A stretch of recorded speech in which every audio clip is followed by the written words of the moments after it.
On poursuit cette matinée avec notre première table ronde consacrée à l'état des lieux de l'évaluation des risques professionnels. Vous allez voir, l'objectif de cette séquence, c'est de comprendre où nous en sommes aujourd'hui d'un point de vue juridique, statistique, mais aussi terrain. Et pour en discuter, eh bien, j'ai le plaisir d'accueillir Michel Minet, professeur du CNAM, titulaire de la chaire de droit du travail et droit de la personne. Bienvenue, regardez, prenez place. Elisabeth Algava de la DARES, Catherine Malichier, contrôleur de sécurité à la CARSAT Centre-Ouest, Marlène Lobary, directrice du service de prévention et de santé au travail de la Creuse et de la Haute-Vienne, Emmanuel Cotier, directeur de l'AMCO-BTP, accompagné par Céline Berthelot, ingénieure prévention et ergonome, et Lionel Groléard du RUC de la DETS-PP de Corrèze. Venez nous rejoindre. Regardez, prenez place. Vous n'avez pas de place attitrée, non. Vous pouvez vous mettre comme vous le souhaitez, comme bon vous semble. C'est un jeu de chaises. C'est la première étape de cette table ronde, voilà. Trouver sa place. Vous êtes bien installés?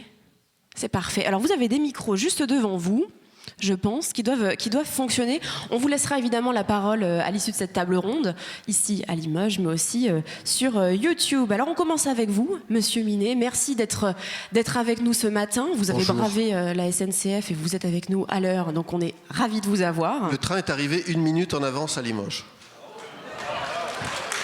Quel engouement, c'est magnifique. Pour satisfaire les organisatrices et organisateurs de cette journée. Eh bien, on est ravis. Vous avez bien fait de leur demander cette petite minute d'avance. Alors aujourd'hui, on va parler du DURP, qui a une histoire longue, et j'aimerais que vous nous en parliez.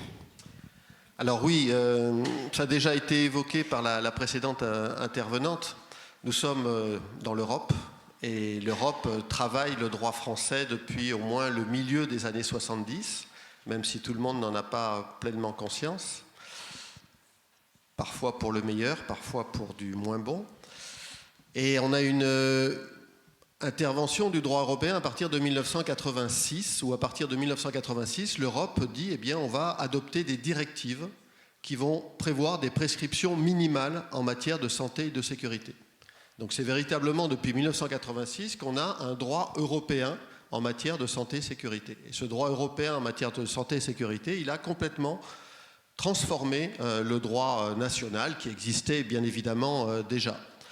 Ça a été signalé tout à l'heure, la première directive qui a été adoptée, rassurez-vous, je ne vais pas vous affliger trop de dates et trop de chiffres, mais la première directive qui a été adoptée en la matière, c'est la directive de 1989, qui est véritablement extrêmement importante, puisqu'elle prévoit des règles en matière de prévention sur lesquelles on va revenir, et en particulier, elle prévoit cette règle d'évaluation des risques professionnels dans toutes les entreprises à partir de 1 salarié. Donc ça, c'est véritablement la colonne vertébrale des règles en matière de santé et sécurité. La France n'a pas tardé à transposer cette directive dans le droit national, puisqu'on a une loi de 1991. Alors je suis désolé si ça doit gâcher la fête, mais l'État français n'est pas toujours très rapide en matière d'édiction de textes, et il a fallu 10 ans pour adopter le décret concernant l'évaluation des risques. Donc c'est un décret de 2001. Cette transposition du droit européen n'était pas complète, et en particulier, on avait oublié qu'il était nécessaire que les travailleurs et les travailleuses puissent avoir accès aux documents uniques d'évaluation des risques, ce qui est quand même nécessaire, ce sont les premiers concernés. Et donc la France a été condamnée en 2008 par la Cour de justice de Luxembourg pour non-transposition complète de la directive européenne. Bien évidemment, la France s'est mise en conformité avec un décret de 2008, et donc désormais, les salariés peuvent accéder aux documents uniques d'évaluation qui concernent leur unité de travail. Donc ça, c'est très important. Je passe quelques étapes parce qu'on n'a pas énormément de temps.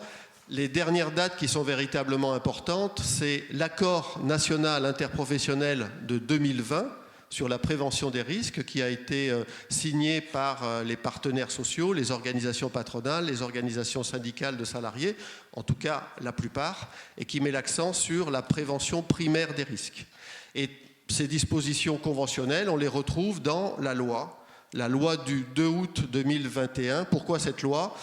Eh bien parce qu'on s'est aperçu qu'avec je vais y aller un peu rapidement, on n'a pas énormément de temps, avec les ordonnances Macron, comme on dit dans les médias, les ordonnances de l'automne 2017, on était sans doute allé un peu trop loin en matière de simplification du Code du travail et qu'il y a des dispositions qui étaient devenues supplétives alors qu'elles sont des dispositions qui étaient devenues pas obligatoires alors qu'elles sont vraiment essentielles. Donc on a modernisé le document unique d'évaluation des risques en intégrant justement l'obligation de mesures de prévention. Si on évalue les risques, ce n'est pas uniquement pour évaluer les risques. Si on évalue les risques, c'est ensuite pour prendre des mesures très concrètes de prévention. Et donc ça figure dans la loi, dans le Code du travail, depuis la loi du 2 août 2021. Et donc c'est applicable depuis mars 2022. Voilà les grandes étapes de cette évaluation des risques. Alors justement, exactement, une politique de prévention des risques, qu'est-ce que c'est? Vous nous parliez de la prévention primaire, mais ça n'est pas tout. Oui, quand on parle de prévention, il faut préciser de quel type de prévention on parle. C'est-à-dire, est-ce que l'on vise véritablement à éviter la dégradation de la santé, que ce soit les accidents du travail, les maladies professionnelles, mais il y a, vous le savez, vous êtes des professionnels. Il peut y avoir énormément de dégradations de la santé qui ne sont pas reconnues comme étant accidents du travail ou maladies professionnelles. On a en France un système, notamment en matière de maladies professionnelles, qui est très rigide. Pour qu'une maladie professionnelle soit reconnue, il faut qu'elle soit inscrite dans un tableau. Et en particulier, toutes les atteintes psychologiques causées par le travail sont très difficiles à faire reconnaître. On pourra revenir sur cette question. Donc quand on parle de prévention, l'Organisation mondiale de la santé, l'Organisation internationale du travail, le droit de l'Union européenne ont fixé un cadre. Quand on parle de prévention, on va parler essentiellement de prévention primaire. Qu'est-ce que ça veut dire la prévention primaire? C'est ce qui figure dans l'accord national interprofessionnel de 2020. Ça veut dire qu'on va tout faire pour éviter les risques. On ne peut pas forcément supprimer les dangers, mais on va tout faire pour éviter que la personne ne soit confrontée au danger. On va essayer d'éviter les risques. Ça, c'est la première étape, c'est l'étape essentielle. On va essayer de combattre les risques à la source. C'est-à-dire que l'on va remonter le plus en amont possible par rapport à ce qui est la cause du risque professionnel. Le texte est très ambitieux, ce que je vous dis là, éviter les risques, combattre les risques à la source, adapter le travail à l'être humain. C'est ce qui figure dans le Code du travail, c'est ce qui figure dans la directive européenne et c'est la philosophie de l'accord national interprofessionnel de 2020. Adapter le travail à l'être humain, adapter le travail à la personne humaine, tenir compte de ce qu'elle est, une femme, un homme, ce n'est pas tout à fait la même chose, l'âge, un certain nombre d'autres paramètres. On sort de la semaine pour l'emploi des personnes en situation de handicap. La France a un retard absolument considérable en la matière. Qu'est-ce que l'on fait pour que les personnes en situation de handicap aient véritablement toute leur place dans l'entreprise? Ça suppose de réfléchir sur la question de l'organisation du travail. Il y a des aides financières qui existent, qui ne sont pas mobilisées. Donc, éviter les risques, combattre les risques à la source, adapter le travail à la personne humaine, ça, c'est de la prévention primaire. Quand on fait ça, on s'attaque réellement aux causes des risques professionnels. Mais très souvent, ce n'est pas une critique, c'est un constat. Très souvent, les entreprises, elles passent très rapidement cette étape prévention primaire et on fait de la prévention secondaire. Ce n'est pas inutile la prévention secondaire, mais ce n'est pas suffisant. Prévention secondaire, on forme les managers. On fait beaucoup du e-learning. C'est très à la mode. Mais ce n'est pas du tout la même chose de faire du e-learning que de faire véritablement de la formation avec les acteurs sur le lieu de travail. On accompagne le risque en réalité, mais on ne s'attaque pas à la cause du risque. Ça, c'est la prévention secondaire, c'est tout à fait insuffisant. Et puis, parfois, on fait même uniquement ce qu'on appelle la prévention tertiaire. C'est-à-dire que finalement, on ne s'attaque plus au risque, on s'attaque aux conséquences du risque qui s'est réalisé. Alors on fait un numéro vert, on prend contact avec des psychologues, etc. C'est très important, ça ne veut pas dire que c'est inutile, mais ça normalement, ça vient après, d'accord ? Donc on ne va plus s'attaquer à la question du travail. Parce qu'aujourd'hui, effectivement, on va en parler tout au long de la journée, on est là pour réfléchir sur comment assurer la prévention des risques, la préservation de la personne, mais il s'agit également de travailler sur la question de la transformation du travail, sur la question du contenu du travail. Et si on travaille sur la question du contenu du travail, eh bien, on va très rapidement trouver des moyens de prévention des risques professionnels. Merci beaucoup. Alors justement, Madame Algava de la DARES, vous vous êtes intéressée, eh bien, elle est juste à côté de vous, regardez, on va vous donner le micro. Vous avez normalement un second micro devant vous. N'hésitez pas à le prendre hein, si vous souhaitez réagir. Très rapidement, vous pourriez nous rappeler le rôle de la DARES ? Oui, bonjour, donc merci pour l'invitation. Alors la DARES, c'est un service statistique ministériel. Ça fait partie de ce qu'on appelle le système statistique public avec l'INSEE et puis les autres services statistiques ministériels. Et c'est en charge, je travaille donc dans le ministère qui est en charge du travail. Et l'idée, c'est vraiment d'avoir deux axes dans notre travail. C'est d'une part accompagner les pouvoirs publics un peu à tous les niveaux, les préventeurs, dans la construction en fait de leurs actions, et puis d'autre part informer de façon très générale, répondre à une demande sociale d'information sur le travail. Donc mon département c'est conditions de travail et santé, donc on s'intéresse à tout ce qui est conditions de travail et puis relations entre le travail et la santé. Et notre principal, nos principaux outils pour produire ces informations, c'est deux dispositifs d'enquête, qui sont les enquêtes SUMER, surveillance médicale des expositions des salariés au risque professionnel, et conditions de travail et santé. Voilà. Donc je ne sais pas si je... Alors si, ces enquêtes SUMER, concrètement, voilà, qu'est-ce que c'est, auprès de qui elles sont menées ?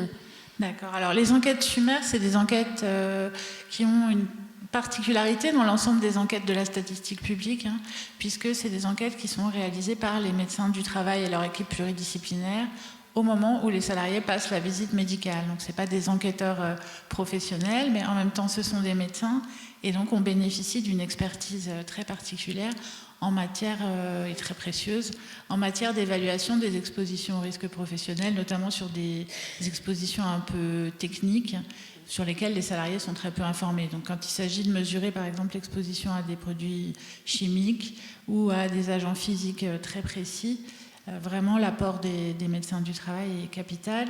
Donc les enquêtes SUMER, elles existent depuis assez longtemps. Elles étaient réalisées tous les 7 ans jusqu'en 2017. Donc il n'y en a pas eu depuis 2017. Là, l'idée, c'est qu'on a vraiment un gros projet pour les remettre un petit peu à flot et produire de nouvelles données.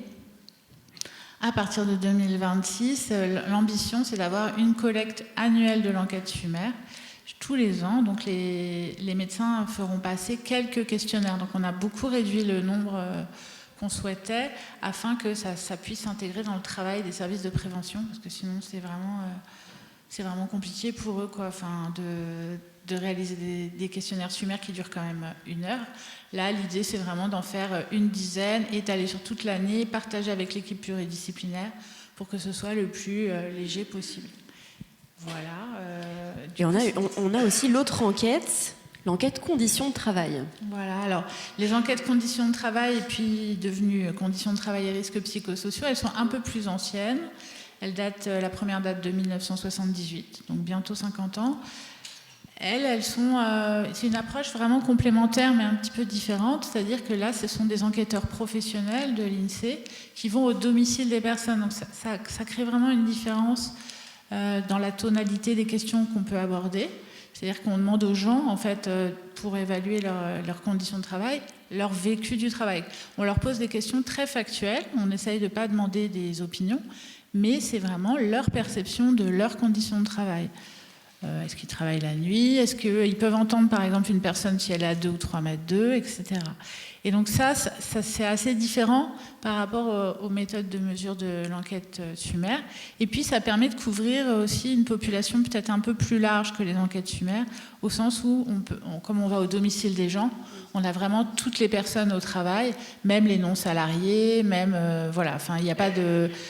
Il n'y a pas de restriction quant à la nature de l'emploi, même des petits emplois qui ne durent pas très longtemps. Enfin voilà, on a cette volonté d'être universel dans la couverture. Et un des intérêts aussi de ces enquêtes, c'est qu'on a un volet individu. Donc on demande à des personnes qui travaillent, on leur pose un questionnaire très complet. Et puis un volet auprès des employeurs. Donc on va interroger les employeurs des salariés qu'on a interrogés auparavant, ce qui permet d'avoir un peu des regards croisés entre les deux, notamment sur les politiques de prévention. Et alors, il y a une enquête qui a été menée en 2019. Les résultats sont sortis d'ailleurs. Oui. Qu'est-ce que ça a donné ? Alors, c'est vrai que la dernière enquête conditions de travail, elle date de 2019. Donc, les résultats sont sortis, disons que, on l'évoquait avec Laurence Théry tout à l'heure, les résultats principaux, ils sortent un an et demi après, parce qu'on a pas mal de travaux. Mais ensuite, on fait des exploitations un petit peu nouvelles sur des thèmes qu'on définit. Par exemple, il y a une dizaine de jours, on a sorti des résultats centrés sur les jeunes, en fait, les actifs de moins de 30 ans. Alors, en termes de résultats d'ensemble, ce que ça montre par rapport au sujet qui nous occupe peut-être plus... Si je me concentre sur le volet employeur et la façon dont les employeurs déclarent eux-mêmes qu'ils réalisent le document unique ou pas. Donc ça rejoint un peu les chiffres que donnait Emmanuel Brun tout à l'heure. On a seulement 46% des employeurs qui disent qu'ils ont soit réalisé leur document unique dans l'année, soit actualisé ce document unique. Normalement, en 2019, en tout cas, pour tous les employeurs, il y avait obligation de l'actualiser tous les ans. Donc seulement, finalement, moins de la moitié des établissements qui sont à jour de leurs obligations, de leur propre dire. Alors, ça paraît pas beaucoup, mais ça représente quand même un peu plus de 70% des salariés. Pourquoi ? Parce que c'est dans les petits établissements en fait, où il y a le moins souvent des documents uniques à jour. Et donc, c'est dans les grands établissements qu'il y en a le plus et que ça concerne du coup un peu plus de salariés. Voilà, donc l'enquête, elle permet de voir ça. Elle permet de voir que ça progresse pas tellement jusqu'en 2019. Alors, j'espère... Alors, ça a peut-être changé depuis, voilà. après Covid. Donc, on peut espérer que dans les résultats de la prochaine enquête, qui est en cours de collecte en fait, qui se termine là, on verra une amélioration de cette couverture, mais pour le moment, on est à 46%, avec des écarts très forts entre petites et grandes entreprises. Et en revanche, pas d'écart, ce qui est assez notable, entre public et privé. C'est-à-dire que finalement, les établissements du secteur public sont à peu près dans les mêmes proportions à jour de leurs obligations. Eh bien, on va vérifier ça avec nos acteurs de terrain. On va faire un petit tour. Catherine Malichier, vous êtes contrôleuse de sécurité à la CARSAT. Quel est votre rôle, justement, dans l'accompagnement des entreprises sur la prévention des risques ? Alors, la CARSAT, l'activité principale, ça reste quand même la gestion, la liquidation des retraites. Mais il y a aussi deux autres services, un secteur sanitaire et social et un troisième service dont je fais partie, l'assurance risque professionnel. Donc, notre rôle dans ce service, c'est la tarification. Il y a deux sous-services, la tarification des entreprises du privé et la prévention des risques professionnels. Pour cela, alors nous sommes différents préventeurs. Donc moi, je suis contrôleur, j'interviens directement sur le terrain. Notre rôle, c'est vraiment plus proche des entreprises. Voilà, notre rôle, c'est vraiment d'accompagner les entreprises pour limiter le nombre et la gravité des accidents du travail et améliorer les conditions de travail. Donc on est vraiment là pour les accompagner. Alors pour ça, on dispose de différents outils, des outils des outils de formation, avec des formations gratuites qui sont dispensées chez nous. Il y a aussi des formations dispensées par des partenaires, des outils documentaires, puisqu'on est formé par l'INRS et toutes les informations et tous les outils de l'INRS sont gratuits et accessibles aux entreprises. On a des outils aussi, des incitations financières. Pas mal de dispositifs d'aide financière actuellement, mais des outils aussi coercitifs pour vraiment bien inciter par le biais ça peut être par le biais d'une injonction pour faire de la prévention aux entreprises quand il y a des points de blocage. Marlène Lobary, vous êtes directrice du service de prévention et de santé au travail interentreprise de la Creuse et de la Haute-Vienne. Votre rôle ? Bonjour, alors nos rôles se sont toujours un peu liés. Hein. On est partenaires avant tout, hein, d'ailleurs, donc avec la CARSAT. Simplement, notre rôle, alors nous, on n'a pas ce volet coercitif, si vous voulez. On est vraiment dans l'accompagnement pur des entreprises, donc on est vraiment sur le terrain. Uniquement, mais on n'a pas ce pouvoir, en fait, d'agir par le biais d'une injonction finalement aux entreprises. En revanche, on travaille beaucoup avec les services de la CARSAT, justement pour voir quelles sont les entreprises cibles sur lesquelles vous vous êtes arrêtés et sur lesquelles nous aurions éventuellement des actions à mener. Si je reviens un peu sur notre activité, SPSTI 2387, service interprofessionnel, donc on a un panel assez représentatif puisque l'interpro, ça signifie qu'on a la majeure partie des branches professionnelles assez représentées. Généraliste. Voilà. Je dis la majeure partie parce que mon collègue vous parlera davantage du bâtiment. Du BTP. Voilà, et donc nous, c'est 85 000 salariés suivis, environ 9 000 adhérents. Alors vous le disiez tout à l'heure, la loi a quand même permis de finalement hiérarchiser cette action des services de prévention et de santé au travail et de mettre en avant la prévention primaire avec en premier volet la prévention des risques professionnels. Donc on est vraiment sur la prévention primaire, sur le sujet qui nous anime aujourd'hui.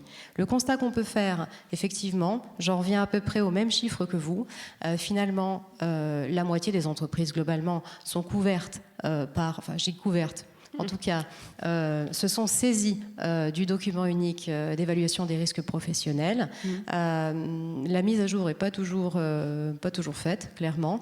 Mais l'idée, c'est d'aller un peu plus loin. L'idée, c'est vraiment de se dire, OK, on évalue, et après, qu'est-ce qu'on fait ?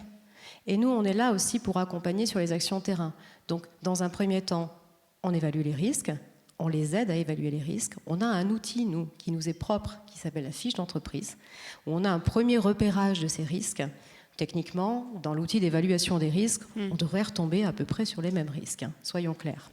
Voilà. Mais l'idée, c'est d'en faire réellement un outil vivant. Et je dirais que les outils que proposent aujourd'hui différents services, et notamment OIRA, nous permettent d'avoir un accompagnement, je dirais, avec un peu plus de facilité, d'avoir déjà des risques identifiés par branche. Et ça, c'est très important. Voilà. Un gros travail à faire quand même je regarde le psychologue du travail qui travaille avec nous, un gros travail à faire sur la prévention des risques psychosociaux. Voilà. Alors bien sûr, l'intégration de ces risques psychosociaux fait partie intégrante de la démarche. On va y revenir. Néanmoins, on voit qu'il y a quand même encore beaucoup à faire sur ce risque-là. Il y a encore du travail. Emmanuel Cotier, Céline Berthelot de l'AMCO BTP. Je vous laisse peut-être nous présenter l'AMCO BTP, votre rôle dans cette prévention des risques pour les entreprises. Merci. Donc Emmanuel Cotier, directeur général de l'AMCO BTP. Alors le rôle de l'AMCO BTP va être fondamentalement pas très différent de celui du SPSTI 2387. Voilà seulement 2-3 mots de nos spécificités, sachant que nos adhérents sont tous des adhérents du monde du bâtiment et des travaux publics. On va avoir beaucoup d'activités sur les chantiers. Donc voilà, on a une particularité, une spécificité que d'aller étudier comment travaillent nos adhérents sur les chantiers. Alors les chantiers, c'est un petit peu particulier parce que lorsqu'on arrive sur ces environnements, d'abord on a de la coactivité. En un même lieu, sur un même espace-temps, on va pouvoir trouver un électricien, un peintre, un plombier, etc., etc. Donc en soi, avoir de la coactivité, c'est déjà un premier facteur de risque puisque plusieurs acteurs qui interviennent sur un même chantier en même temps. Donc avec toutes les questions de mobilité qui peuvent intervenir sur ce chantier. Un chantier, c'est également particulier parce que vous pouvez avoir des machines qui peuvent être dangereuses, des outils, des engins de chantier, de la présence de produits chimiques, beaucoup d'activités également qui se font en hauteur avec tous les risques de chute qui vont avec. Voilà. On peut rajouter à ça aussi, quand on est sur une rénovation, une construction, des travaux publics, la pression qui est liée au délai. Voilà, de plus en plus, les délais sont courts pour réaliser les travaux ou les chantiers. Et donc cette notion d'urgence va être un facteur de risque supplémentaire. Et pour terminer, on ne peut pas passer outre les aléas climatiques et la météo. On est en hiver, il fait froid, on a du gel, de la pluie. Donc tout ça amène des particularités et des contraintes physiques pour les gens qui sont sur les chantiers. Et puis en été, il fait très chaud, de plus en plus. De plus en plus. Je crois que cet après-midi, on va parler, entre autres, des risques météo. Donc voilà, tout ça forme un cocktail assez particulier et qui fait que dans nos secteurs, on croit pouvoir dire qu'on a environ 2 fois plus d'accidents du travail que la moyenne des autres secteurs confondus. Donc nous allons essayer d'intervenir sur la prévention de ces accidents du travail. Et puis bien sûr sur la prévention des maladies professionnelles tant que faire se peut. Donc un accident du travail, on va avoir beaucoup de chutes de hauteur, mais également des chutes de plein pied qu'on va pouvoir recenser. Et sur les maladies professionnelles, très clairement, les troubles musculo-squelettiques vont tenir le haut de l'affiche, et de loin. Merci beaucoup. Lionel Grelet, on ne vous a pas encore entendu. Vous êtes tout timide au bout de ce rang.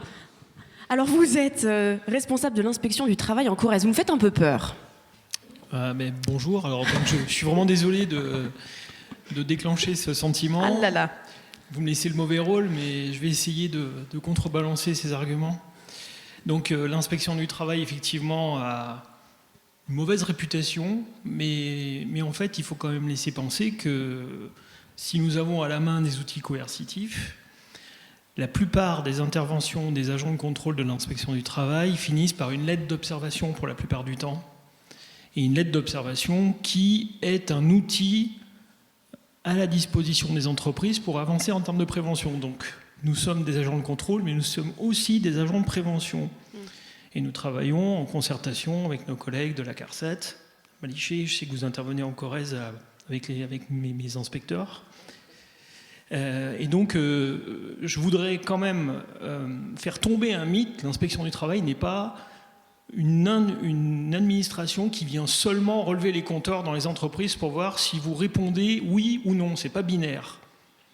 Et je me tiens à votre disposition pour argumenter si vous avez des questions, mais en tout état de cause, l'inspection du travail, c'est aussi une façon pour les entreprises d'avancer peut-être un peu plus vite dans la prévention.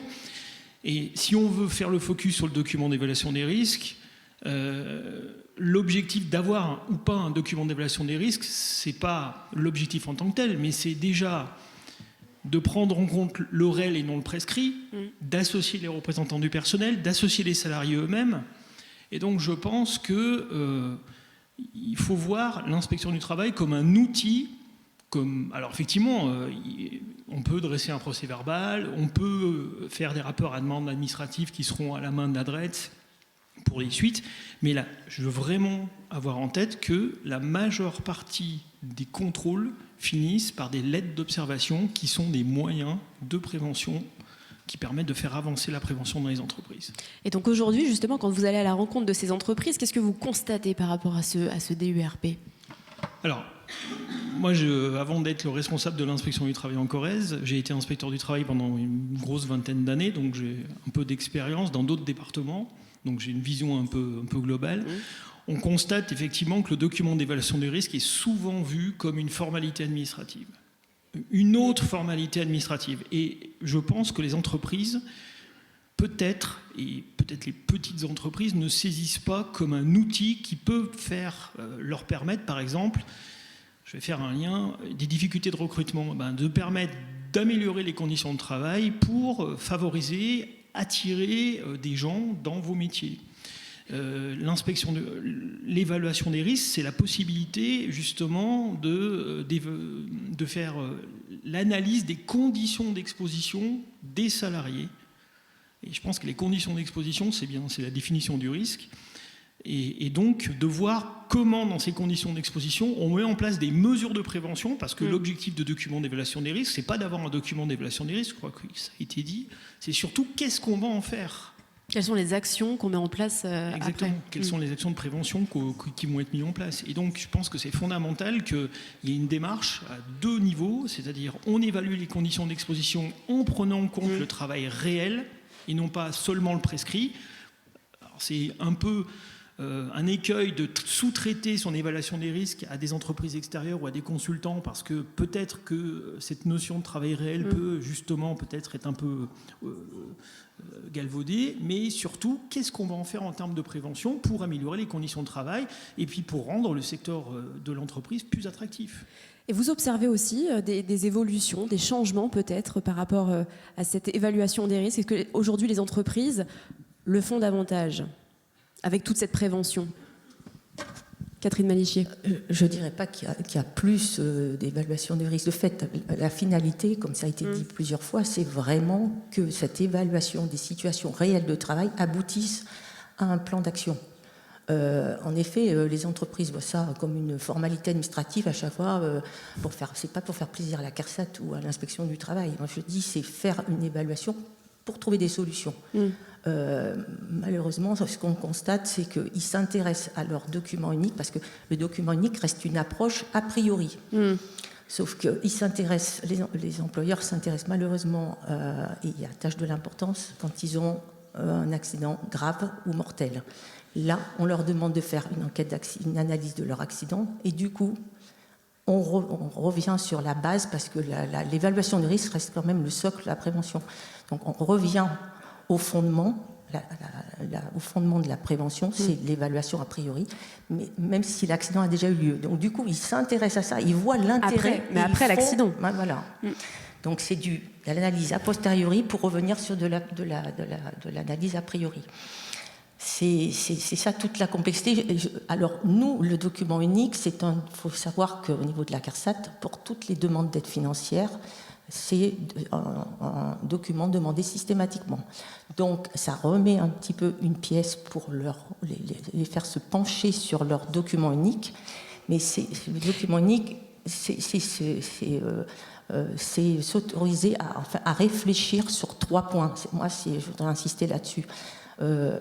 C'est l'organisation du travail, les équipements de travail et la formation. Il faut vraiment qu'ils s'attachent à trouver des actions sur ces 3 familles de solutions.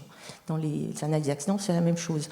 Et bien souvent, dans le document unique, en action, on voit sensibilisation, formation du personnel, tout retombe sur le personnel. Alors que l'organisation du travail, c'est le levier de la prévention le plus puissant, je leur dis souvent. Ensuite, il y a les équipements. L'organisation, ça va être des choses basiques qui ne coûtent pas obligatoirement de l'argent. Ça va être, par exemple, tout simplement, quand j'arrive dans l'entreprise, la première chose que je regarde, c'est les circulations, les stationnements, les circulations, les flux à la fois des personnes, les circulations des personnes et des engins. Et le rangement. Je leur dis, commencez par trier, ranger et dégager les axes de circulation. C'est déjà de la prévention des chutes de plein pied. Il y a énormément de... Et ça leur permet après de se rendre compte de l'intérêt c'est un exemple. Le rangement, la gestion des flux, l'organisation, un peu le principe de la marche en avant dans l'agroalimentaire, mais là, une circulation, une organisation en cercle quand il n'y a qu'une seule porte d'entrée, où on rentre par une porte et on sort par l'autre pour les flux des matières, ça c'est faire déjà de la prévention. Et il y a la réalisation du DU. Dans le secteur du BTP, qu'est-ce que ça donne? Est-ce qu'ils le font vraiment? Puisqu'on peut rédiger son DU, faire son DU, mais est-ce qu'on le fait bien? On le fait bien, je pense qu'on va retomber sur ce qu'on disait, et j'étais assez d'accord avec vous, sur le fait que, honnêtement, en tant que préventeur, quand on arrive en entreprise, pour ma part, je trouve que la première chose, c'est souvent de déconstruire la vision qu'ils en ont. Il y a vraiment des a priori. Oui, énormément sur le fait. C'est une obligation réglementaire, certes. Donc, quand on arrive, l'idée, c'est faire le DU pour faire le DU, honnêtement. Donc, moi, je pense que mon rôle et notre rôle en tant que préventeur, c'est de remettre, de réexpliquer, de ne pas aller tout de suite sur un outil, de ne pas aller tout de suite sur des cases. Moi, je leur dis, les cases, tout de suite maintenant, c'est pas qu'on s'en fiche, mais presque. L'important, c'est que vous soyez engagés dans une démarche de prévention. Donc l'idéal, en effet, c'est déjà d'avoir le chef d'entreprise en interlocuteur, parce que c'est lui qui va amorcer la démarche, s'entourer ensuite de ses salariés, du CSE et de tous les interlocuteurs de l'entreprise. Mais si on ne l'a pas lui déjà, ça, à mon sens, ça ne fonctionnera pas. Il faut qu'ils comprennent que le DU en soi, le document en lui-même, et je suis d'accord avec vous, le papier en lui-même ou le format PDF, tout ce qu'on veut, le tableau Excel, quel outil que ce soit, c'est pas le plus important. Le plus important, c'est la discussion qu'on va avoir d'un point de vue préventeur, je pense. La discussion qu'on va avoir avec le chef d'entreprise sur la prévention dans son entreprise pour qu'ensuite ils comprennent, après avoir analysé ces risques, au-delà des risques graves et imminents qui sont assez vite perçus sur la chute de hauteur, mais il n'y a pas que ça. Comme vous disiez, il y a plein de risques sur un chantier, il y a plein de risques dans les ateliers, il y a plein de risques dans toutes les situations de travail. Ça va être de le ramener sur ces sujets fondamentaux, mais de le décrocher de l'obligation réglementaire en elle-même. C'est un enjeu dans l'entreprise qui ne dépend pas que du code du travail, ça doit faire partie de l'activité en fait. Et on scinde beaucoup trop aussi, je trouve, le travail de la prévention. Moi je dis, c'est pas deux domaines distincts, c'est la même chose. C'est la prévention va vous faire avancer dans l'activité et elle doit être positive dans tout ça. Et une fois que l'engagement du chef d'entreprise est acté, je pense, on peut ensuite aller sur le détail, sur des situations de travail spécifiques et avancer. Et ça devient intéressant pour tout le monde, pour nous comme pour eux. Parce que sinon, juste travailler sur des cases, je le dis souvent, ça n'a aucun intérêt. Bien sûr. Mais en effet, après, il faut les amener à rendre la démarche intéressante pour que l'on puisse avancer sur le sujet. Donc on développe des outils. Nous, on a l'avantage... Je pense que c'est un avantage d'avoir une seule branche. Donc on peut avoir accès à des outils spécifiques liés à la branche, donc avec des partenaires comme OPP BTP par exemple, avec qui on travaille, et proposer, conseiller l'entreprise sur des sujets très spécifiques. Ça peut même être vu comme une stratégie pour l'entreprise, finalement, pour fidéliser ses salariés. Marie-Hélène Le Barry ? Prendre soin d'eux, aujourd'hui en 2025, ça fait partie du bien-être. On parle de la marque employeur, en fait. Voilà. Donc, vous le disiez, effectivement, sur des domaines d'activité dans lesquels on sait que les tensions en termes de recrutement sont palpables, clairement, c'est un outil. Alors, encore une fois, effectivement, je pense que on a quand même un déficit de communication et il va falloir qu'on axe vraiment tous nos efforts en fait pour faire comprendre aux entreprises adhérentes des services de prévention et de santé au travail quel est l'intérêt pour eux en fait, pour le chef d'entreprise et ses salariés. Et ses équipes. Après, je vais nuancer un petit peu, on a quand même des entreprises qui sont exemplaires en la matière. Donc, on en verra quelques-unes cet après-midi. Voilà, c'est important d'en parler. Je pense qu'aussi, il faut le dire, on n'a pas que des bandits, clairement, loin de là. Je préfère le dire, c'est très important parce que voilà, je n'aime pas ces discours, moi, culpabilisants vis-à-vis des entreprises, parce que je trouve que de mettre l'accent sur l'obligation, le côté culpabilisant, ça ne nous aide pas sur le terrain. Bien au contraire, je pense que Céline peut en témoigner. Voilà, on a vraiment besoin d'avoir une image positive de l'action que l'on mène, voilà, d'accompagnement des entreprises. Et effectivement, si on revient sur la DARES, je pense que vous aurez certainement une montée du nombre de DU qui ont été faits ou mis à jour après 2020. Enfin, en 2020, tout simplement parce qu'on a eu l'effet Covid et qu'il y avait des incitations financières. Voilà. Alors, c'est important, l'incitation financière. N'oublions pas le volet financier pour l'entreprise. Ce volet est très important. Donc voilà, et la CARSAT a fait un gros travail dessus, donc c'est important de le souligner également. Eh bien justement, Elisabeth Algava, quels sont les freins que vous avez pu noter pour les employeurs, pour cette réalisation du DU ? Alors, peut-être plutôt par rapport à ce qui a été dit à l'instant, et c'est pas du tout contradictoire avec l'impression que vous pouvez peut-être avoir, j'imagine, sur le terrain qu'on remplit des cases, et voilà. En tout cas, au niveau stat, ce qu'on voit, c'est qu'il y a quand même une corrélation entre avoir fait son DU, l'avoir à jour, l'avoir mis à la connaissance des salariés et mettre en place des actions de prévention.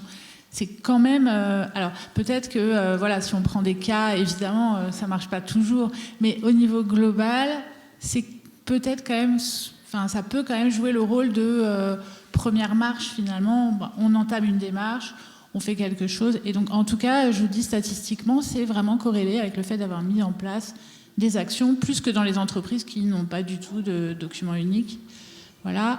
Et puis, ce qu'on voit de façon répétée, c'est aussi le rôle, ça a été évoqué, mais le rôle des instances de représentation du personnel, le fait que dans certains établissements, il y a l'ensemble des acteurs se saisit un peu de cette idée d'évaluation des risques et que ça peut, dans ces cas-là, on voit davantage d'actions de prévention qui sont mises en œuvre.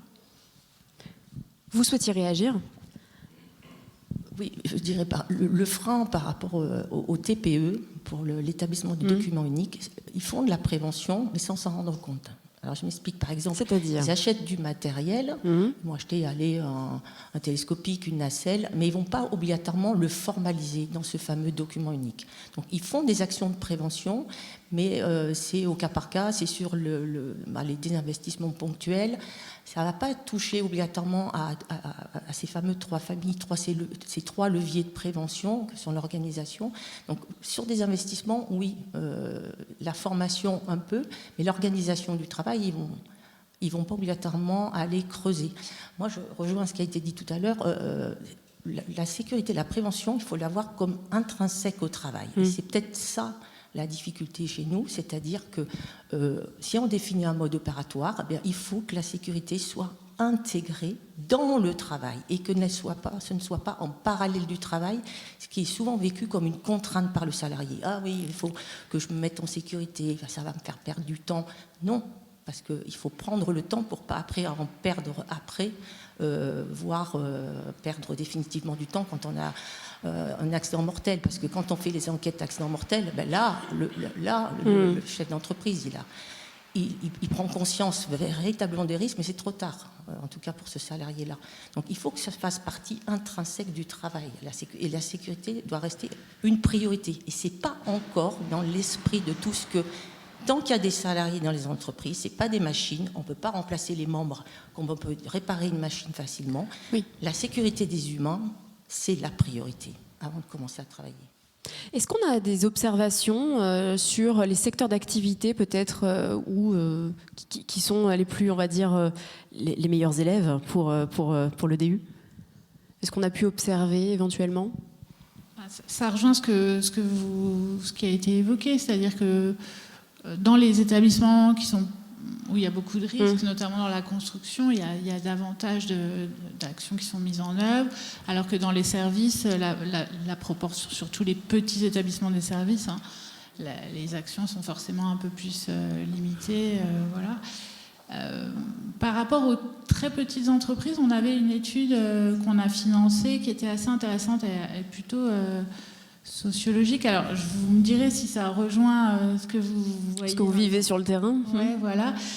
C'était 2 sociologues qui ont étudié des tout petits établissements et qui montrent que il y a vraiment une relation entre le patron et puis les salariés qui est une relation interpersonnelle finalement, et que s'il y en a un qui n'est pas là, ça retombe sur l'autre, et que du coup la gestion de la santé au travail, elle va être très différente de ce qui peut se passer dans d'autres établissements, et que par exemple s'il y en a un des 2 qui est malade, il va plus prendre sur lui pour aller quand même au travail, il y aura davantage de présentéisme.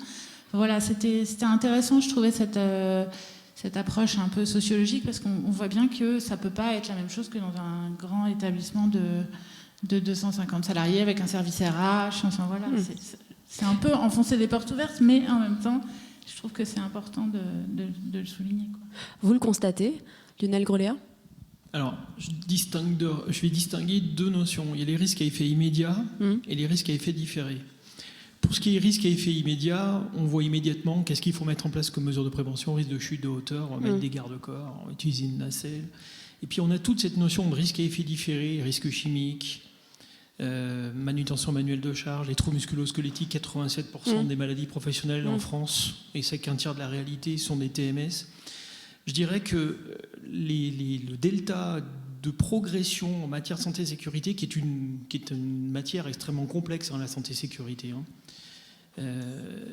c'est là que les entreprises ont peut-être le plus de mal. Par exemple, si je prends l'exemple du risque chimique et l'exposition cancérogène, mutagène, reprotoxique, la complexité de la réglementation, la complexité de l'analyse des documents, fiches de données sécurité, fait que pour certaines entreprises, c'est limite un frein à mettre en place des mesures de prévention. Par exemple, sur le risque chimique, on va se contenter de mettre des EPI, quelquefois, alors que les EPI, ça a été dit, c'est pas forcément la meilleure mesure de prévention et qu'il faudra aller sur la substitution, les protections collectives, l'aération, ventilation, etc. Ça nécessite des investissements qui peuvent être financés pour une partie par la CARSAT et ça va dépendre de la taille de l'entreprise. Donc toute cette notion d'effet différé dans le temps, elle est souvent vue par l'entreprise. Il ne voit pas immédiatement le risque auquel il va exposer un TMS, c'est dans la potentialité que ça arrive pour un salarié ou une maladie professionnelle, c'est plus tard dans le temps. Et donc, avec le contexte économique, il faut quand même, on est dans la réalité, une entreprise, elle a aussi des clients, elle a aussi la nécessité d'avoir une santé économique qui soit stable pour pouvoir donner des salaires, pour pouvoir continuer à vivre. Et donc, il y a quelquefois des injonctions paradoxales qui vont se télescoper. Donc, moi, je mettrais cette différence entre les risques à effet immédiat et les risques à effet différé. Je voyais quelques réactions. Oui, Marlène Lobary. simplement parce que vous parliez effectivement des maladies professionnelles, dont 87% seraient liées au TMS. Ouais. Alors n'oublions pas quand même que dans le tableau justement des maladies professionnelles, les risques psychosociaux ne sont pas réellement identifiés, ce qui fait qu'effectivement je pense que le chiffre annoncé ne reflète pas forcément l'intégralité des risques qu'on peut rencontrer sur le terrain. C'est effectivement plus vrai pour le domaine du BTP, beaucoup moins pour l'interprofessionnel. Voilà. Pour faire très clair, aujourd'hui, on a une proportion à peu près équitable entre TMS et RPS, avec un risque d'inaptitude fort, 50-50. Voilà.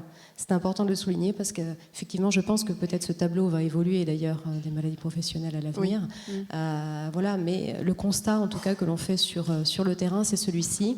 Et on voit encore que dans le document unique d'évaluation des risques professionnels, on n'est pas encore très bon dans l'évaluation, justement, des RPS. Et pourquoi ?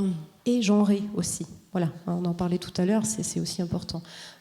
Et pourquoi ? Parce qu'on ne maîtrise pas encore totalement bien cette démarche de prévention, parce que c'est difficile d'aborder aussi les risques psychosociaux en entreprise.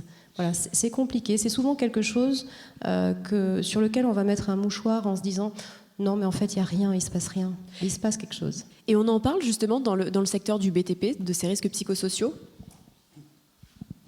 Alors oui, on en parle, même si c'est une question émergente. Hein.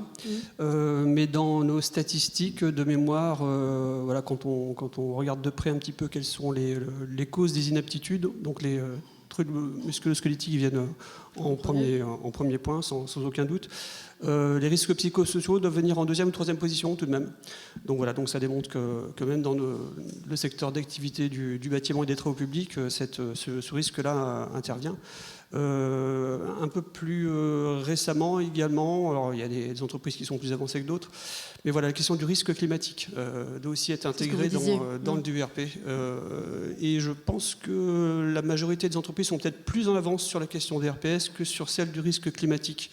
Je crois pouvoir m'avancer de ce point de vue-là. Madame Algava, c'était quelque chose qui était déjà présent dans votre étude de 2019, ces risques climatiques, les risques psychosociaux ?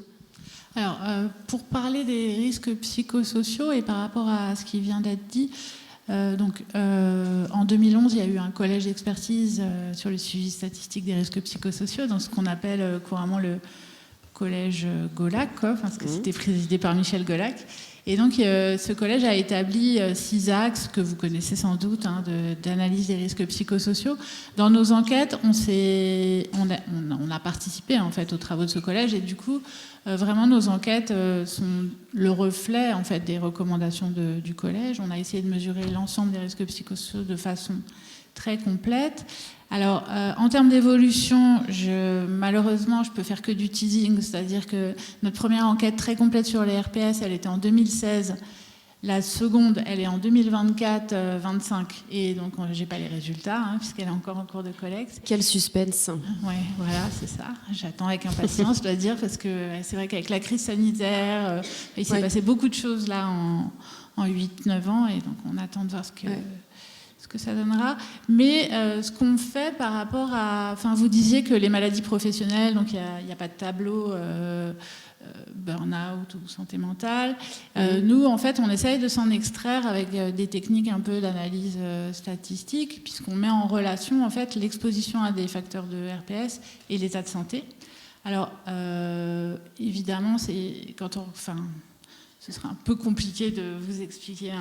Il y a plusieurs façons de regarder les choses, mais ce qui est sûr, c'est que quand on regarde de façon l'impact d'une dégradation pour un salarié de ces expositions à des facteurs de RPS sur sa santé, de façon générale, ça a un impact à peu près similaire, voire souvent un peu supérieur à la dégradation de ses conditions de travail physiques, de ses expositions à des facteurs physiques. Par exemple, ça va augmenter le nombre de consultations qu'il va faire chez un généraliste, ça va augmenter la consommation de médicaments, psychotropes, etc. Donc ça n'aura pas d'impact par contre sur le nombre d'accidents de travail, si je ne me trompe pas, contrairement aux expositions physiques qui vont en avoir. Mais ça a un impact sur un ensemble, enfin la santé c'est un tout, hein, et donc ça a un impact sur l'ensemble de ses consommations de soins et sur son état de santé, qui est alors très difficile à estimer, mais sans doute d'ampleur au moins équivalente. Michel Minet, on parlait tout à l'heure, on l'a abordé, l'évaluation des risques professionnels qui doit être sexuée, justement.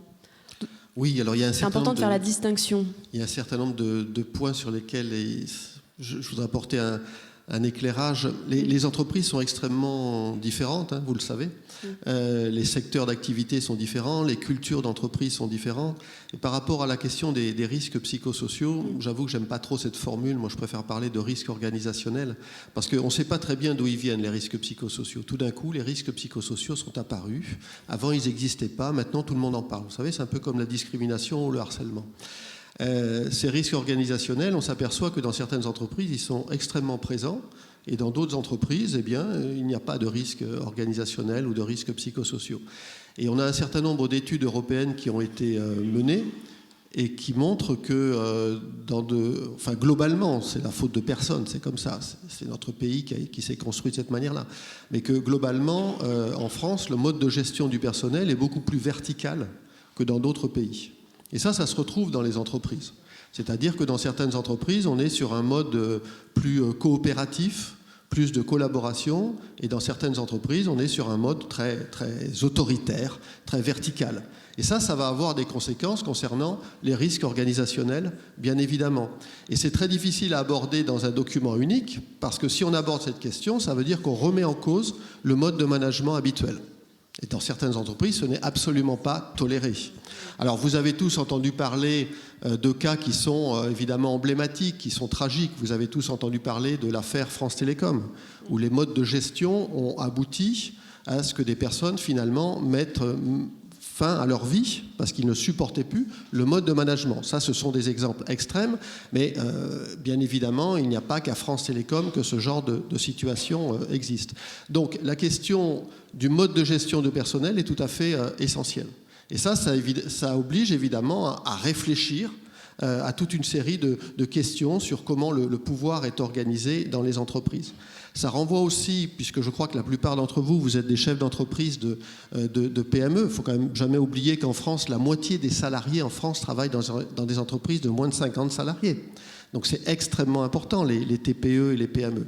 Dans la plupart des PME aujourd'hui, il n'y a pas d'élus du personnel. Il n'y a pas de comité social et économique. Il y a des élections, mais il n'y a pas d'élus.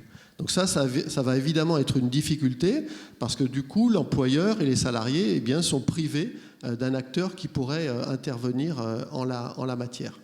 Sur la question des risques psychosociaux, je crois que vous allez aborder cet après-midi la question des risques sexués, de l'impact différencié des risques sur les femmes et sur les hommes.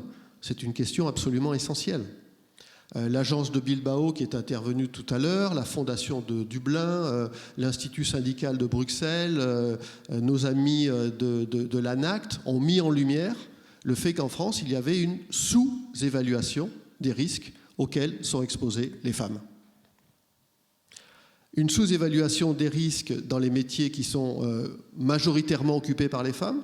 Et en France, on est encore dans un monde du travail qui est terriblement sexué. C'est-à-dire que quand on regarde les 87 familles professionnelles, on s'aperçoit que dans la plupart des familles professionnelles, il n'y a pas de femmes. Donc on est encore dans un monde du travail qui est très sexué. On retrouve les femmes essentiellement dans certains métiers, dans certaines professions. Et on a tendance dans ces métiers, dans ces professions, à sous-évaluer les risques, en considérant que finalement les femmes ne sont pas exposées à des risques véritablement importants. Et même dans les métiers qui sont mixtes, où on a une part significative de femmes avec bien évidemment des hommes dans ces métiers, et bien souvent on ne voit pas que le même risque va avoir un impact différencié sur les femmes et sur les hommes. Donc ce n'est pas un gadget, c'est une obligation de la loi depuis 2014. Et c'est une question véritablement à prendre en compte. Et une illustration, juste une parmi tant d'autres, parce que l'ANACT a réalisé un document qui est extrêmement bien fait en la matière. La DRETS des Hauts-de-France a réalisé un document en la matière. Ils ont fait des analyses des risques par rapport aux femmes et par rapport aux hommes. Mais on s'aperçoit que, par exemple, dans toute une série de secteurs, la pression hiérarchique est beaucoup plus forte sur les femmes que sur les hommes, au regard des fonctions qui sont exercées. Et ça, bien évidemment, ça va avoir des incidences ensuite en termes de stress, en termes de harcèlement, etc. Donc, aborder cette question du risque sous un angle sexué, c'était quelque chose qui est extrêmement important. Un autre élément, ça n'épuise pas le débat sur cette question-là, puisque cet après-midi, vous allez retravailler dessus avec des collègues qui travaillent en la matière, des chefs d'entreprise qui travaillent en la matière. Donc là aussi, il y a des entreprises où on a pris en compte cette question, véritablement, où il y a des politiques d'égalité professionnelle qui s'occupent du déroulement de carrière, de la rémunération et des conditions de travail. Il faut donc croiser l'égalité professionnelle et la question des conditions de travail. Et puis un autre élément qui me paraissait important de signaler, vous le savez parfaitement, puisque vous le vivez tous les jours, notamment dans certains secteurs professionnels, les entreprises, elles ne sont pas toutes dans la même situation. Et en particulier, les entreprises, elles ne sont pas toutes dans la même situation quand on aborde des questions de positionnement économique. L'entreprise qui est en situation de sous-traitance vis-à-vis d'un donneur d'ordre, elle a des marges économiques qui sont encadrées par ce que le donneur d'ordre demande en termes de travail à réaliser, en termes d'échéancier, etc. Et c'est particulièrement vrai dans le bâtiment. C'est particulièrement vrai dans le bâtiment où quand on aborde les questions de santé et sécurité dans le bâtiment, je suis désolé, je suis un ancien inspecteur du travail, nul n'est parfait.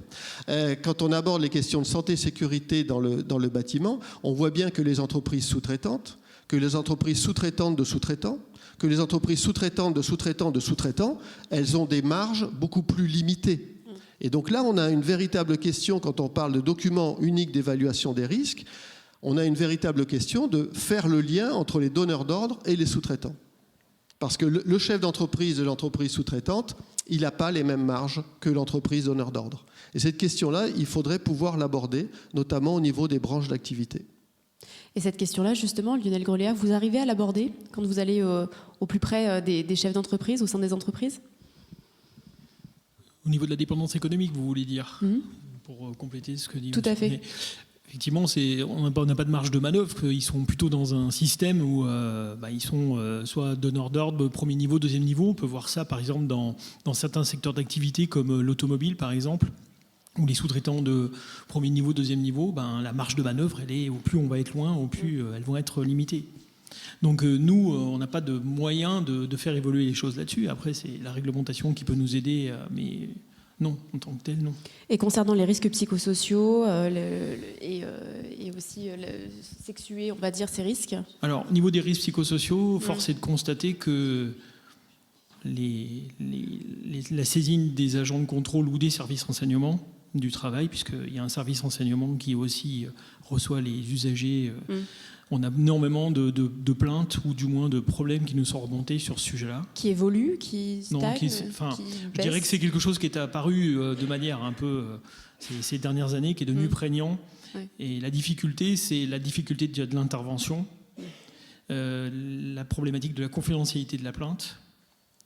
Et surtout, dans les petites entreprises, effectivement, moi je rejoins tout à fait les risques organisationnels. Effectivement, c'est un bon vocable parce que c'est souvent vu comme une façon c'est les problématiques d'organisation du travail qui peuvent avoir des conséquences sur les conditions de travail.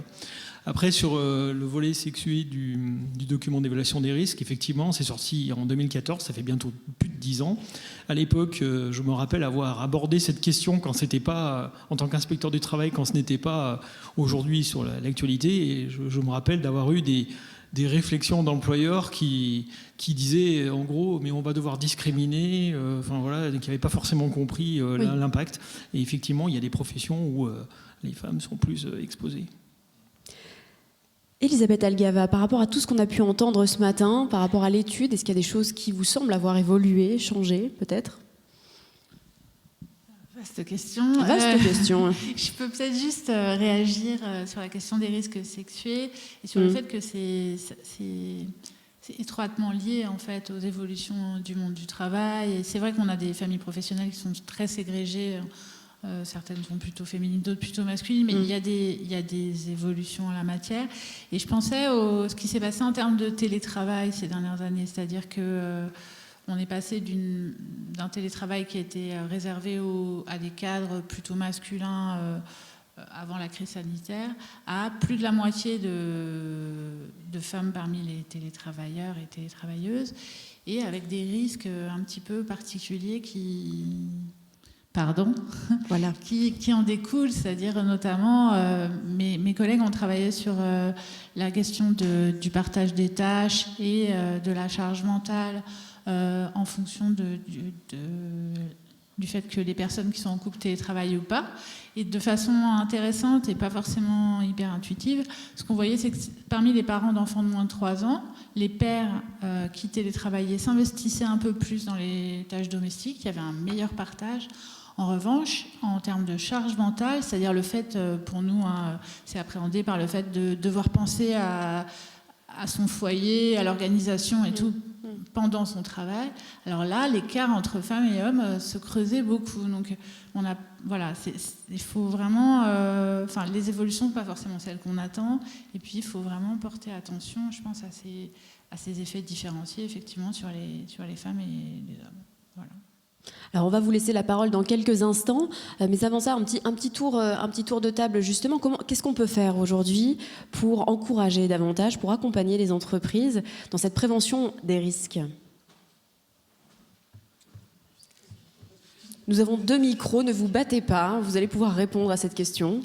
Moi, j'en ai parlé tout à l'heure, mais en tout cas, il est clair que les services de prévention et de santé au travail sont au plus proche du terrain, mais sont encore méconnus sur ce volet-là.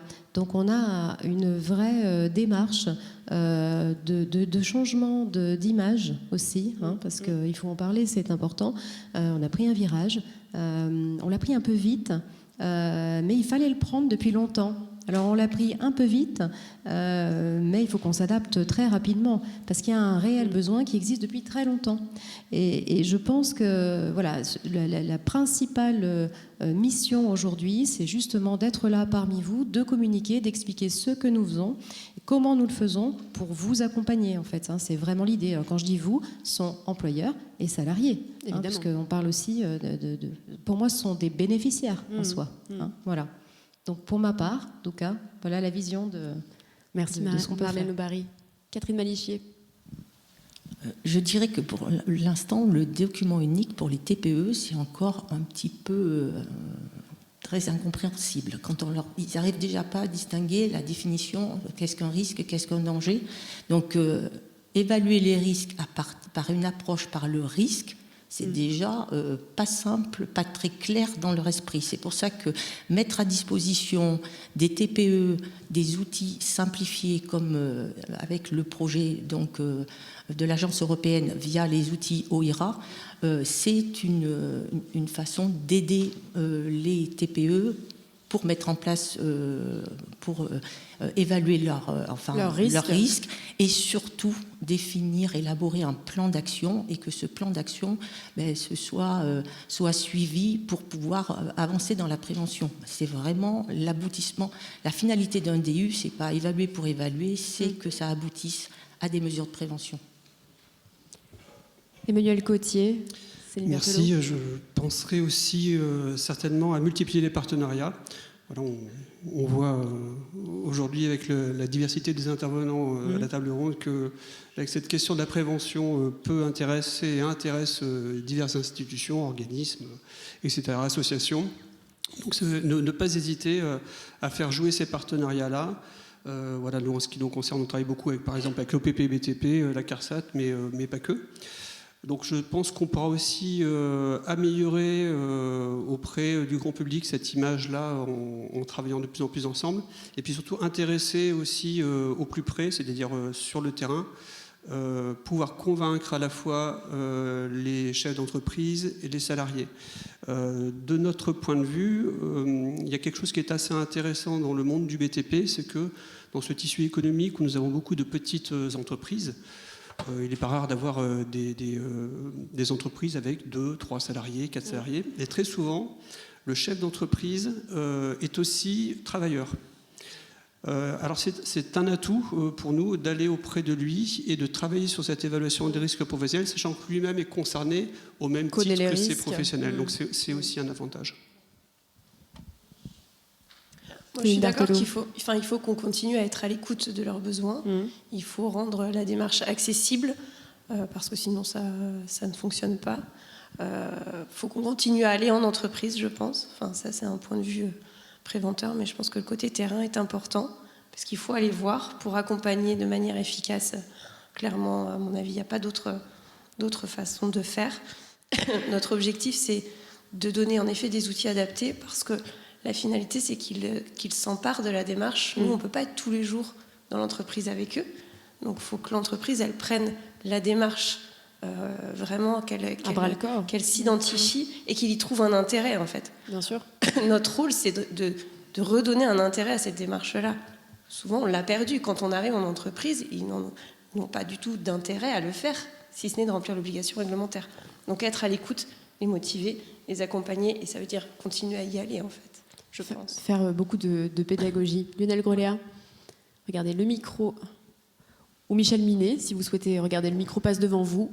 D'accord, je peux. Oui, en complément de ce que disent toutes les participantes et participants de cette table ronde que je partage, c'est peut-être pas la meilleure clé d'entrée ce que je vais vous donner, mais je crois que c'est un élément qu'il faut avoir en tête. On a parlé à plusieurs reprises des risques psychosociaux. Ces risques psychosociaux, souvent, pas toujours, ils débouchent sur des inaptitudes. C'est-à-dire que les personnes se retrouvent finalement inaptes parce que ces personnes ont été en situation d'épuisement professionnel ou ces personnes sont très abîmées sur le plan psychologique du fait de la gestion du personnel qu'elles ont subi. Finalement, elles ne vont pas pouvoir être reconnues par la sécurité sociale comme étant en maladie professionnelle, puisqu'il faut démontrer d'avoir perdu au moins 25% de ses capacités professionnelles et que la cause est le travail, et c'est souvent difficile à démontrer devant les caisses. Et donc finalement, ces personnes, elles vont saisir les conseils de prud'homme. Et donc on va se retrouver avec un procès. Et donc l'entreprise va se retrouver avec un procès qui va souvent aboutir à une condamnation. Donc c'est pas bon sur le plan financier, c'est pas bon sur le plan de l'image de l'entreprise. Et je voudrais attirer l'attention sur le fait que maintenant, dans toutes ces affaires, eh bien très souvent, une des premières choses qui va être demandée à l'employeur, c'est de produire son document unique d'évaluation des risques. Est-ce que vous avez évalué le risque psychosocial dans votre entreprise ? Telle personne a subi telle charge de travail, tel rythme de travail, telle pression hiérarchique. Est-ce que ça figure dans votre document unique d'évaluation ? Non, ça ne figure pas. Pourquoi ça ne figure pas ? Alors qu'on avait un certain nombre d'éléments. La personne a alerté, la personne a saisi la médecine du travail qui a alerté. Donc on a des traces, vous n'avez rien fait. Ou bien vous l'avez indiqué, mais vous l'avez indiqué de manière extrêmement généraliste, extrêmement vague, et vous n'avez pas pris de mesures de prévention. Alors j'ai bien conscience que ce n'est pas la meilleure clé d'entrée, mais le risque judiciaire, il existe. Je préfère qu'on parle de prévention des talents. J'ai beaucoup aimé la formule pour la journée d'aujourd'hui. Si on fait de la prévention, c'est avant tout pour sauvegarder les personnes, pour sauvegarder les capacités professionnelles, mais c'est aussi parce que la dégradation des conditions de travail dans les entreprises, ça a un coût extrêmement important pour l'entreprise. Et ça, il faut évidemment en avoir pleinement conscience. Merci. Je voudrais rappeler 2-3 points qui me paraissent fondamentaux. Un, le document d'évaluation des risques, ce n'est pas qu'une obligation réglementaire, c'est le pivot de toute la politique de prévention en matière santé et sécurité. Donc c'est quelque chose qui doit être remis à jour, non pas quand il y a un accident ou une maladie professionnelle, mais régulièrement, au moins une fois par an. Et c'est surtout un document qu'on doit garder jusqu'à 40 ans pour pouvoir établir les conditions d'exposition et notamment la traçabilité des expositions. Donc c'est un document qui est extrêmement important pour l'entreprise et je pense qu'un employeur devrait voir ça comme un outil de gestion au même titre qu'il va suivre sa comptabilité ou son carnet de commandes, mais c'est un outil qui doit faire vivre.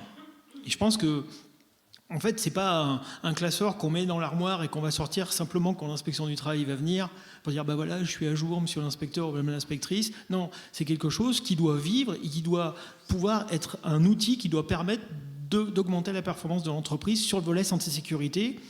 Parce que, bon, je n'ai pas tout à fait en tête, mais 1 ou 2 euros investis, ça augmente la productivité, ça permet d'augmenter l'image de l'entreprise. Voilà, donc c'est aussi un facteur qui permet d'améliorer les conditions de travail, mais également l'image de l'entreprise. Donc améliorer l'image de l'entreprise. A-t-on des questions dans le public? A-t-on des questions en live pour cette table ronde? Alors on a une question, on va vous apporter un micro.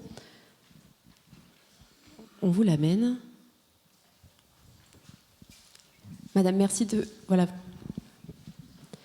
vous présenter et de poser votre question.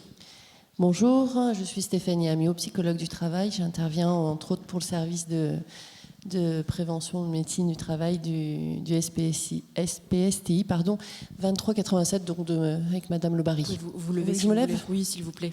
Pour qu'on vous voit bien, madame. Non, mais on me voit bien, je suis en rouge déjà. Je pense que... Non, mais n'hésitez pas à regarder. Levez-vous. Oh, ça suffit comme ça. Alors, je n'insiste pas. C'est à la fois... c'est une question, mais c'est surtout une remarque. Alors d'abord, merci pour tout ce que vous avez dit. Vraiment, c'est agréable d'entendre le discours qu'on essaye de véhiculer sur le terrain un peu au quotidien et de retrouver ces éléments-là chez les personnes qui sont décideurs dans les structures. Je voulais juste revenir sur dernière chose qu'a dit Monsieur Minier tout à l'heure, à l'instant. Quand on a une personne qui est déclarée sujette, en tout cas, qui porte les impacts de risques psychosociaux, qui va être déclarée inapte, on n'a pas systématiquement des personnes qui ont suffisamment d'énergie pour avoir recours au système juridique et judiciaire pour se retourner contre l'employeur. C'est quand même à la marge, j'ai envie de dire, sur le nombre de personnes qui ont ce type d'inaptitude.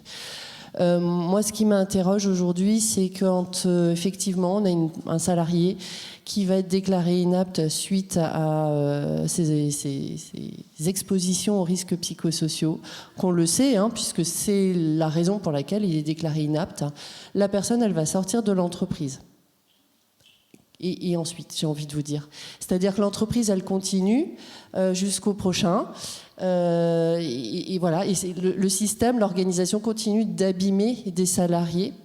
Et vraiment, ça, c'est difficile à vivre, à observer, parce qu'on le voit. C'est notre quotidien dans le service. On n'a pas de recours, en tout cas au niveau de la médecine du travail, mais je ne veux pas empiéter sur ce que va dire Madame Le Barry peut-être, mais on n'a pas de recours en fait pour dire aux employeurs votre salarié là, il part sous le coup d'une inaptitude parce que le système organisationnel, et je rejoins Monsieur Minier sur la terminologie, je suis complètement d'accord, c'est un problème organisationnel, mais on n'a pas de recours pour exprimer ça et pour dire à l'employeur il faut, c'est-à-dire sur le mode de l'injonction pour le coup, il faut faire quelque chose pour enrayer ce qui est en train de se passer, parce que quand on a un salarié qui part en inaptitude à cause des risques psychosociaux, on sait que c'est juste un symptôme. C'est la face émergée de l'iceberg, mais derrière il y a une équipe qui souffre et qui continuera de souffrir alors même que le salarié qui porte les plus gros impacts va sortir, l'équipe elle reste en souffrance derrière et souvent le système il perdure et il va abîmer d'autres personnes. Merci pour votre question, merci beaucoup. Alors, qui souhaite répondre? Je me permets juste, parce qu'effectivement on travaille ensemble avec Stéphanie Amiot. Alors, effectivement, parfois la sortie de l'entreprise est une solution. Tout simplement parce que, effectivement, dans des cas de petites structures où vous avez une vraie problématique entre le chef d'entreprise et l'un de ses salariés, continuer, c'est compliqué. Donc, l'inaptitude va être en soi une solution. Une solution pour qu'on sorte justement de ce dispositif complexe. Après, effectivement, je vous rejoins, Stéphanie, c'est difficile de faire changer les gens. Donc, soyons clairs, quand il y a une problématique, souvent elle se répète. C'est-à-dire qu'elle va se répéter parce que finalement, le facteur risque, si c'est le chef d'entreprise, c'est compliqué. Que voulez-vous faire? Vous n'allez pas virer le chef d'entreprise, on est bien d'accord. Voilà, quelle solution? Il y a des solutions, d'accompagnement, de formation, c'est important aussi. Je pense que, mais pour ça, il faut une vraie prise de conscience. Alors, est-ce qu'on est capable ou pas de prendre, de comprendre que la problématique peut venir un peu de soi? Je ne dis pas pleinement, parce que comme dans toute problématique, on peut avoir aussi le sentiment d'être sous... C'est une forme d'injustice. Le chef d'entreprise peut se dire, écoutez, moi je ne me sens pas pleinement responsable de ce qui se passe. Il l'est juridiquement, en tout cas. Michel Minet. Oui, juste un mot en complément, je partage tout à fait. Je suis bien d'accord avec le fait que de très nombreux salariés qui quittent l'entreprise en inaptitude, après des dépressions, après l'épuisement professionnel, ne sont même plus en capacité de saisir les acteurs du droit pour pouvoir agir. Alors on a bien conscience là qu'on est en train d'aborder l'aspect quand même vraiment très pathologique du travail, mais il existe. Ayons en tête que toutes ces personnes qui quittent l'entreprise sont dans des situations donc, de risques psychosociaux réalisés, de risques organisationnels réalisés, qui ne figurent pas dans les statistiques de maladies professionnelles. Donc en fait, nos chiffres en matière de maladies professionnelles sont terriblement sous-évalués. Un autre élément, c'est le fait que le droit évolue extrêmement vite. Alors deux informations. C'est compliqué pour les médecins du travail parfois d'appréhender l'outil juridique. Ce sont déjà des médecins.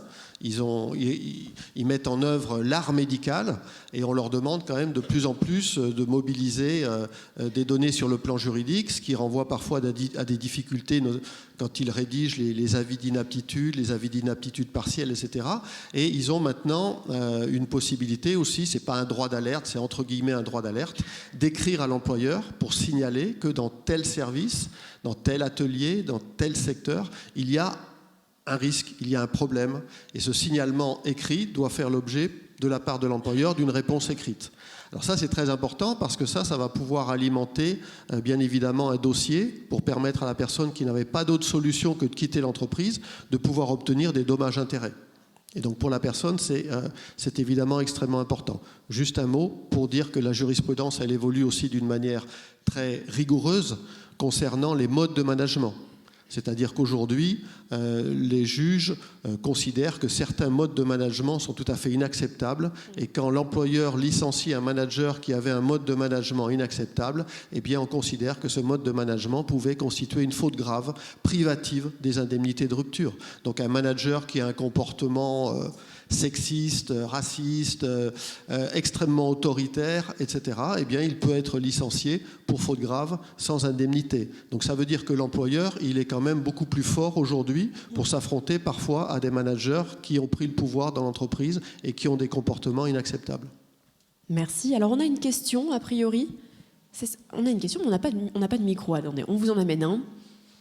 Quel suspense, quelle va être cette question? On a envie de savoir. Alors dites-nous. Alors une question pratico-pratique. La réactualisation annuelle du document unique d'évaluation des risques est-elle obligatoire pour une entreprise de moins de 5 salariés? Qui s'y colle? Lionel Groléa. Service public, c'est ça? Et voilà.